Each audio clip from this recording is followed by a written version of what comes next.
right, so welcome to hopefully one of the only two online lectures that we're going to have to do this semester. This is Entrepreneurial Marketing. This is just a review, and also this is by no means a completely comprehensive review. This is just those aspects that are most important for this class. So with that being said, let's go ahead and jump into this. So to start off, there is a little activity I'd like you to do. This is just for entrepreneurship in general. If you go to this link, and I have provided the slides for you to copy this link and take it. This is the Entrepreneurial Aptitude Test. When you go do this, it will give you your score on 4 of the most important dimensions that entrepreneurs have.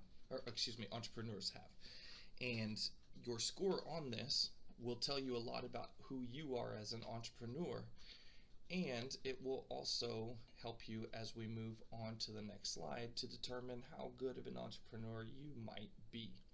So go ahead and take the time to go take that. Once you finish it, pause this and then come back whenever you're done and we'll pick back up. So now that you've done that, let's go ahead and move on to the next slide. Here we do have a video from Shark Tank that talks about what makes a good entrepreneur.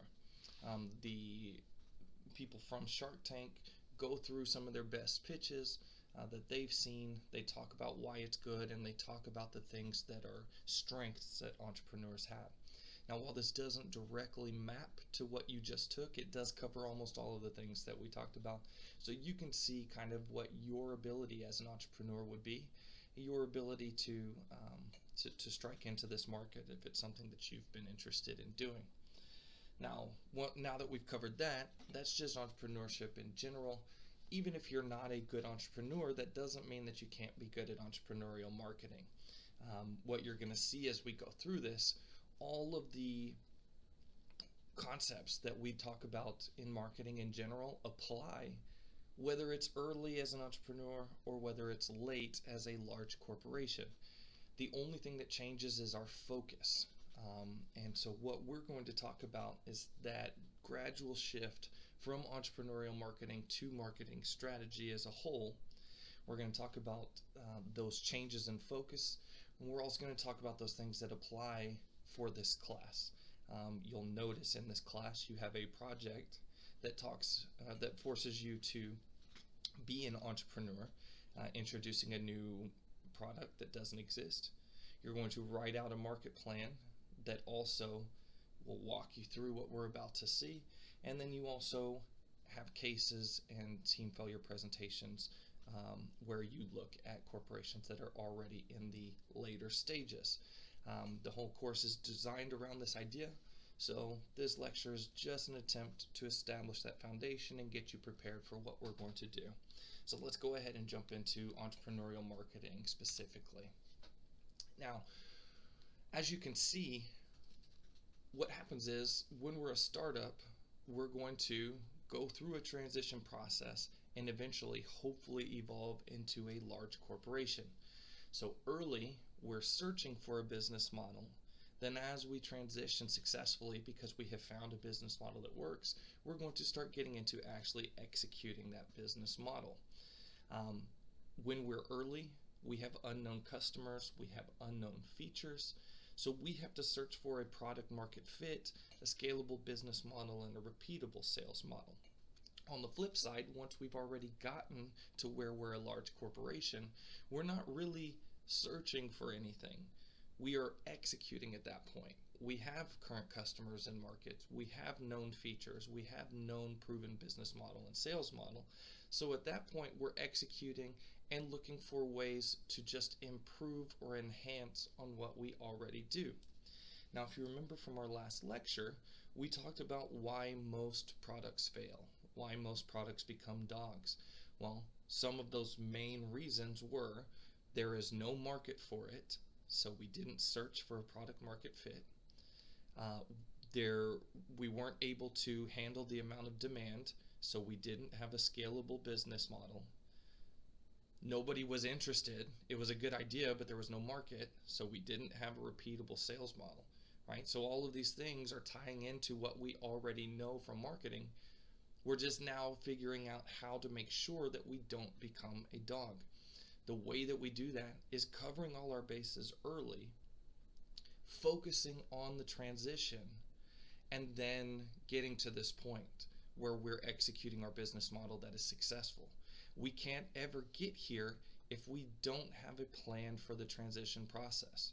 So the focus of this class is early, figuring out our business model, figuring out our product market fit, but then also having a plan that will get us through this transition process into the business model, the final business model that we hope to be, a large corporation. So in talking about transition, once we kind of have a customer fit, a customer market fit, we then have to start going through the customer validation process. The way that we do that is by making sure that we've identified innovators and early adopters, and we're going to spend a lot of time talking about this shortly. A minimal feature set and experimenting, or we go through experimenting or iteration, so we're constantly changing and adapting to make sure that we're fitting what they want.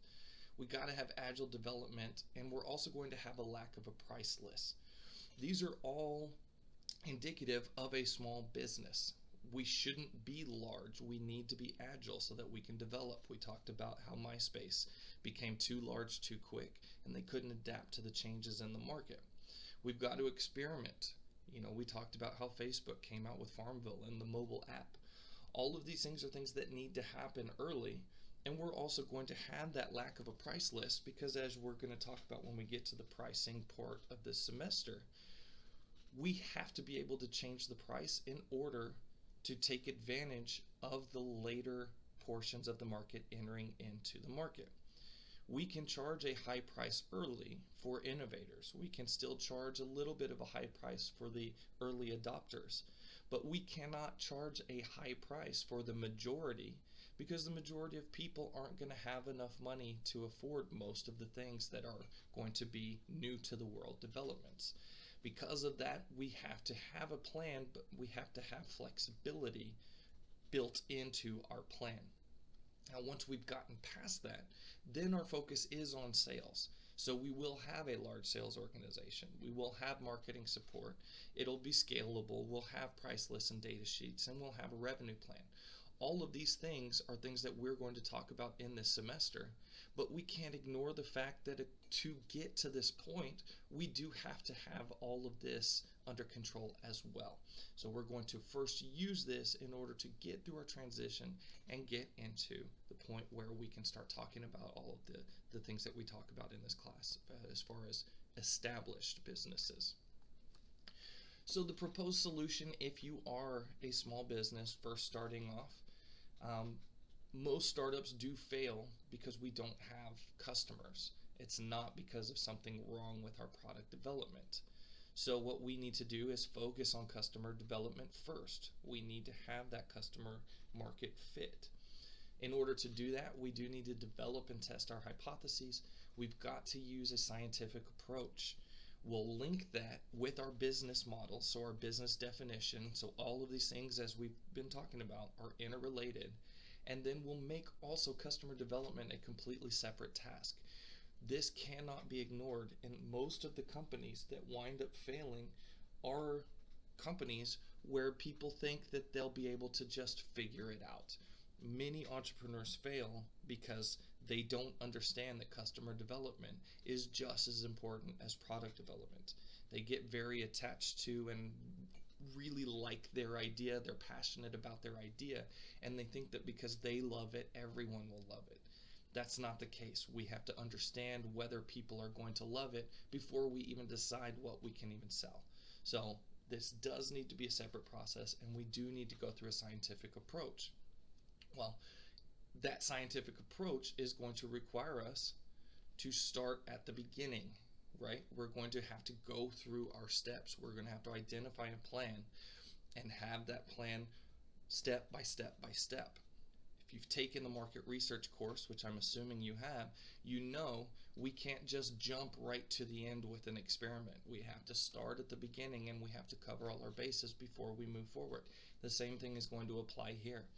If we look at our product life cycle or our product adoption diffusion cycle, we have our innovators, our early adopters, our early majority, our late majority, and our laggards. Well, just like in the market research process, we have to start with our innovators. Now, that doesn't mean that we're going to ignore the rest. We just have to first capture the attention of the innovators before we can move on to the next set. Now, it's important to remember that innovators are going to influence our early adopters. Early adopters are going to influence our early majority and our late majority. And you'll notice that we have what we call chasms here. We know that there are going to be chasms between innovators and early adopters and early majority. That means we have to have a plan, and we have to understand that the focus at each of these junctures is going to be different. We do need to focus on innovators, but we also need to think in advance of the chasms. So if we are looking at the chasm between innovators and early adopters, well, innovators we are going to reach through hype, through information. We're going to accomplish this through our public relations portion of our promotion. We have to capture the attention of the innovators in order to get them first. We cannot move to the early adopters, and we cannot move to the early and late majority until we have gotten the innovators first. If you are able to just jump right into the early majority or the late majority, you are not the market leader. You're coming in late, and you are already at a disadvantage. So what we're talking about here are these new to the world products, or those innovative products that are going to give you the opportunity to be first. So those innovators, we do want to create hype. We want to be very informative and about what it is that we're delivering. And a very important focus is going to be in delivering on hype. So what we have to do is we can't make promises that we can't keep. So all of our focus there is on creating and delivering hype. Well, as we move to the early adopters, we have to understand that not only our information is going to be coming to the early adopters, but so are the innovators. That's why it's so important to deliver on the hype, because they're going to be looking to the innovators more than they are to us. So what we do here is now our focus is going to shift from creating hype and delivering information to meeting expectations, and then establishing in the mind of early adopters that we are better than the alternatives. Now, we talk about this all the time about comparative promotion. This early in the diffusion process, we're actually not comparing ourselves to other competitors. This early, there actually aren't that many competitors. In fact, there may not be any. What we're comparing ourselves to here is not competitors, but the previous market, the previous product. Okay? We are being disruptive. We're disrupting a previous industry, and we have to prove to the early adopters why it is that what we deliver is better than the previous industry. Innovators will buy in just because that's who they are. We're going to talk about innovators in a second, but a lot of the value to innovators is having the newest, the latest, and greatest. So we're not necessarily selling them as much. We still have to deliver, but we're not selling them as much as a focus as it is with the early adopters. Innovators are equally about the hype, but also we still have to deliver on that hype, as I mentioned. Early adopters, they like the hype, but they're not quite as risk-taking as innovators. So our early adopters are going to be checking with the innovators to make sure that we are giving that value, that what we have to offer is better than the previous options. And so we have to set accurate expectations and meet expectations with our early adopters. So that chasm leads us in a slight shift in focus. So instead of hype, now it's going to be about why is it better than previous alternatives. Now the chasm between early and adopters and early and late majority is going to lead us to where we have to change something else. Most of what we are going to change and adapt with innovators and early adopters is going to be promotion, maybe some product. What we're going to start changing as we get to the majorities is going to be the price. Okay? We are still going to want to make sure that we maintain our market share and maintain our status as the market leader, but we are going to start having to change the price because our majority are going to be the people that may not have the money to spend on the most expensive options. The other reason why price is going to be important is because we have now established a market that looks successful. So competitors are going to be entering into the market.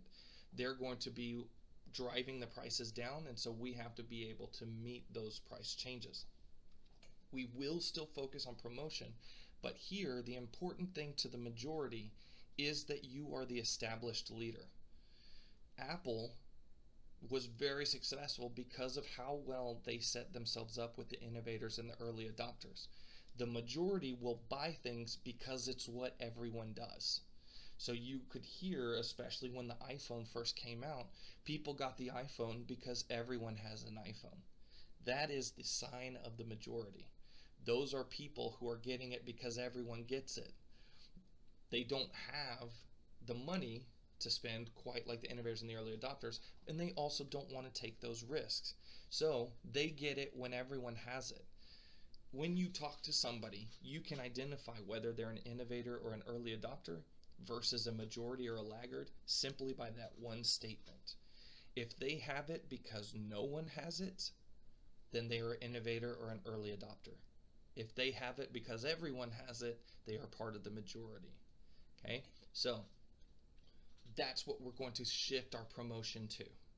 Our promotion to innovators and early adopters is that nobody has it, that it's exciting, that it's brand new. We have to shift that message for the majority to everyone has it. Be a part of a community, be a part of this, right? And you could see that happened with the iPhones. So the price and then just a small shift in the promotion is going to be our focus as we jump over that last chasm. And you'll notice there isn't really an identifiable chasm between the majority and the laggards. The reason is laggards are not profitable, and also laggards do not receive information from us very well. The only way to get laggards is through positive word of mouth from the majority. So if you think about the iPhone again, the laggards would be your grandparents who finally got an iPhone just because your parents bought it for them to catch them up with the time. If their children tell them, or if somebody they trust tells them, then they'll finally get it. But it's going to be nothing really that we do. And so we don't want to focus our efforts on laggards other than making sure that we have positive word of mouth. That's how we're going to finally get to those laggards. So what will affect the adoption of the new product by innovators? I'm glad that you ask. There are actually two things that are going to affect it. The first is customer forces. The second is going to be product forces. So when we think about customer forces that are going to affect it, we really have 5 dimensions. When we get to the market growth chapter, we're going to talk about how to measure this so you can actually do it for your project. But for now, we're just going to talk conceptually about what they are. The first is the level of need. Is there a strong recognizable need for the product? Now, it's important to note for all of these, this is from the customer's point of view. This is not from our point of view. So we have to measure this from customers. We have to get customer perceptions. The higher the perceived need, the quicker adoption is. Risk. Will there be any risk to them using the product? This can be economic because it's very expensive. This can be social or performance because it's going to be through conspicuous consumption. That means people are going to see us using it. If there are higher risk, that's going to slow adoption, and that's going to slow moving from innovators to the early adopters to the early and late majority. Buying forces. Is this a purchase that will need multiple decision makers? The more people that are involved in a decision, the slower it's going to be. If our product is for children, parents are going to have to buy it for them. If our product is very expensive, people are probably going to have to talk to other people in their family that are involved. If there are contracts or things where other people are going to be roped in, The more people involved, we know, the slower it's going to be to make a decision, the slower adoption is going to be. Observation and trial are going to be very related. Observation is, can you see other people using it before you buy it? So is it conspicuously consumed? And trial, is it tangible? Is this something I can try in advance? A product will typically be adopted faster than a service because I can try out a product first. I can't really try out a service because it's intangible. Now the product forces, there's 5 of them as well, and they're going to play in the same direction or in the same way. First off, is there an advantage? We talked about how a product that's really cool but there's no customer need goes nowhere. There has to be an advantage over what's available. So if the customers don't feel that there's an advantage, they're going to be slower in adopting it. Is it affordable? Obviously, the higher the price, the slower adoption is going to be. Is it easy to use? Can they install it, use it, and service it very easily, or is it going to take a large investment of time and learning? People don't want to do that. The lower the ease of use, so the harder it is, the slower it's going to be. The more easy it is, obviously, the faster it's going to be adopted. Does it meet customers' performance expectations? If you don't deliver on the hype, if you don't deliver value, meeting the expectations of the innovators and the early adopters, it is not going to be adopted quickly. And then, is it available? And so if it's not where people want to buy, obviously that's going to slow adoption. So those are all the things that we're going to measure. We'll talk about those in market growth, but it's important to think about those things as you think about your products that you're going to try to come up with a marketing plan for. So we've talked about that innovators and early adopters are going to be the people that are going to spur the whole diffusion process, that are going to spur the whole adoption of products. Well, how do we know who innovators and early adopters are? There are basically 4 things that will set apart innovators and early adopters from the rest of the majority. First off is personal innovativeness. Are they the kind of person that wants to be different? They want to be ahead. They want to try new things and have things that nobody has. This is a personality trait, and it's something I'll be measuring for you from the test market that we'll be doing. So you will be able to see which of your potential customers are innovators and early adopters versus not. The second thing that will often influence whether somebody's an innovator or an early adopter is if they have opinion leadership or expertise. If they want to influence people, they want to be the first person to have it so that they can influence people to get things. So people who want to be influential, social media influencers and things like that, or people who are experts. You must go through experts if you're selling something that requires expertise. So let's say a mask. You can't just decide you're going to sell a mask. You have to go through experts. Experts have to try it out first. They have to recommend it or at least approve of it, and then you can start selling it. So opinion leaders or experts are going to be our innovators and early adopters, depending on what type of a market it is. The level of involvement will also influence it. People who are very involved will be the innovators and early adopters. So one of my favorite examples of this is our sneakerheads, and we're going to see a presentation on this when we get to GOAT. Sneakerheads want to have the newest, latest, and greatest shoes that nobody else has. They have a very high level of involvement, and involvement will often lead to expertise, but people who really care about something are going to then be the innovators and early adopters. It makes sense. If I don't really care about something, I don't care if I have the newest.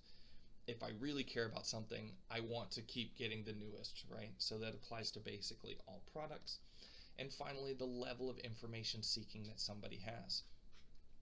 If somebody needs information, so they're an expert, I'm a doctor or I'm some kind of scientist or something, I need to be up to date.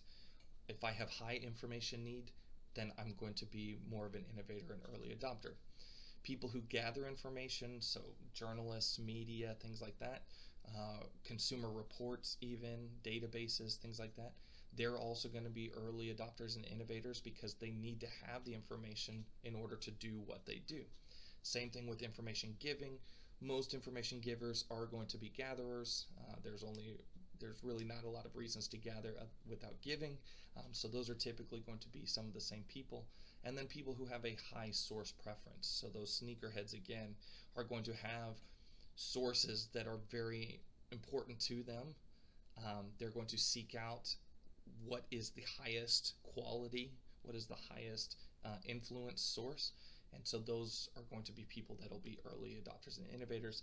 Our majorities don't really care as much. They care more about whether everyone has it or not one specific thing. So that's typically going to be who our innovators and early adopters are. We need to understand who they are, then get information about them if we're going to properly target them. So the information that we need, well, first off, we're going to need that customer information. So we're going to need to know who those innovators and early adopters are. We're going to need attitudes, preferences, and intentions towards the product.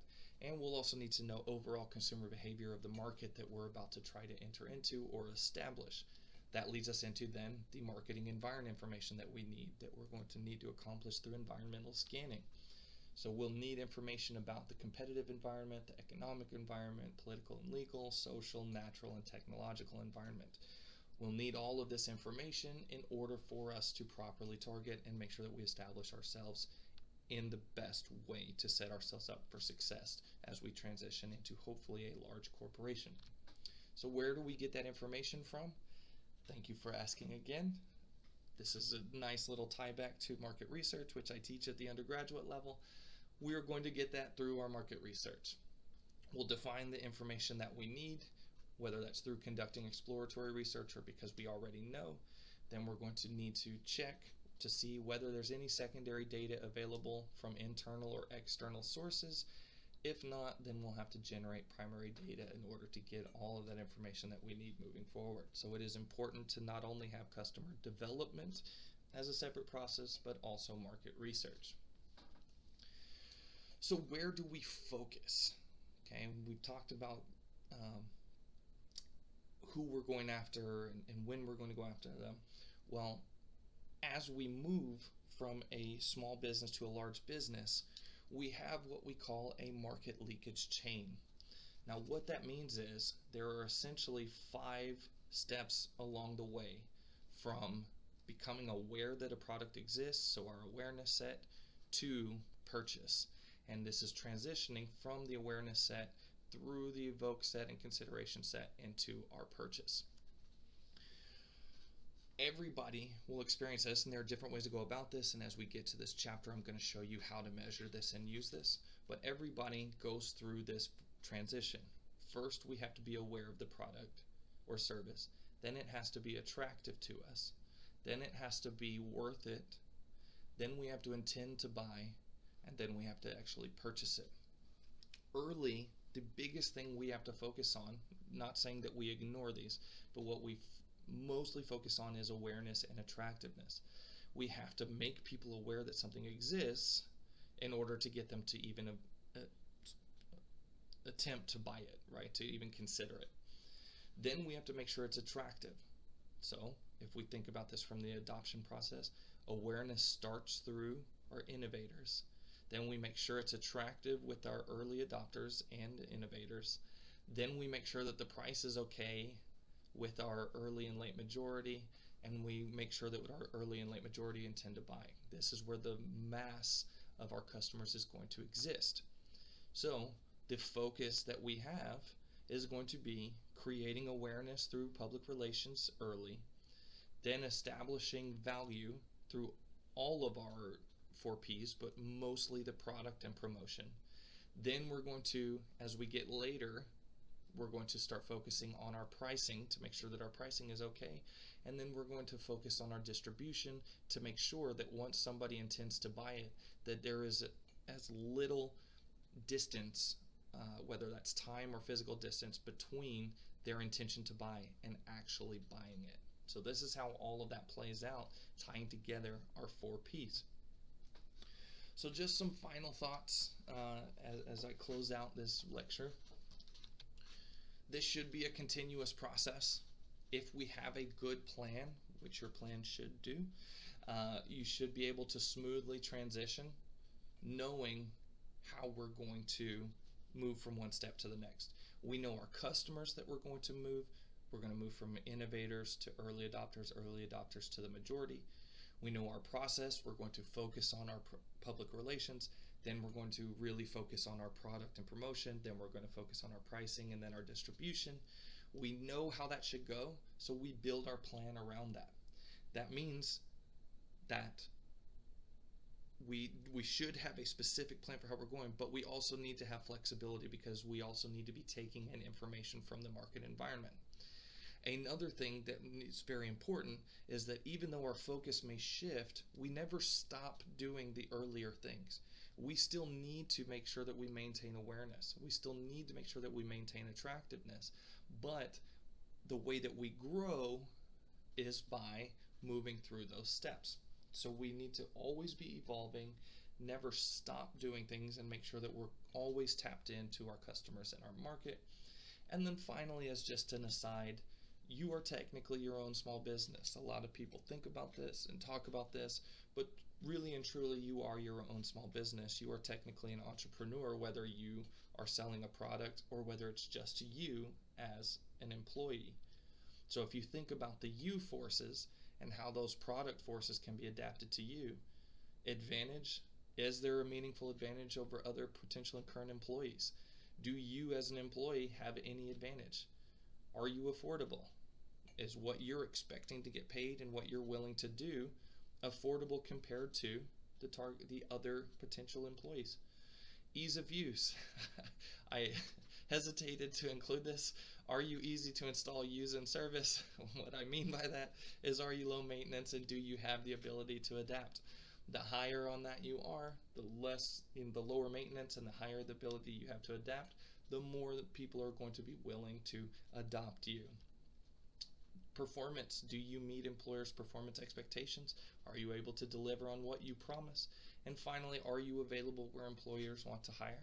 So if you will evaluate yourself on these product forces or you forces, you can see actually what your likelihood and ability to be adopted is. So with that, I will leave entrepreneurial marketing. And the final thing that I have is a video that I do love.